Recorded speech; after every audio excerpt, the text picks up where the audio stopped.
Cool Mom's Kitchen Ideas. So today we are going to be making a really fun side dish, but you can also turn it into a centerpiece dinner.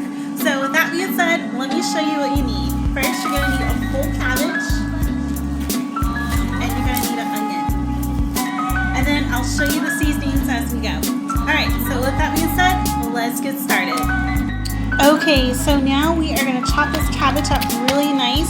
So yeah, I'm going to slice it and we're going to do it just really quickly. Okay, it's all nice and sliced. Alright, now I'll show you how to put it in the skillet. Okay, we're back. So I got the cabbage all cut up in the skillet. Don't forget to add your onions because I sliced mine up just like my cabbage. And I just like to slice my stuff really thin so it cooks really well.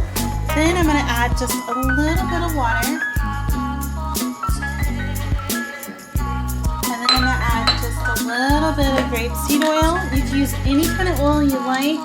I use grapeseed oil. And then this is where I add in my seasonings. I'm going to add in some kosher salt. There we go. I just like to see how much I'm putting in there. And then I'm going to add in some black pepper. I like mine a little spicy, so I'm going to put a little bit more extra in there. And I got my burner on about kind of medium. There we go. And now I'm going to let this cook down. I'm going to add a little bit more water. I'm going to let this cook down with the lid on top for about, probably about 15 minutes. And then I'll show you what it looks like when it gets done.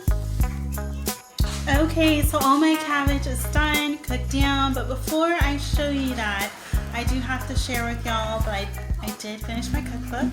And I figured I'd share it with you. I will put the link down below. It's on Amazon and also on Apple. So if you're interested, check it out. And now let me show you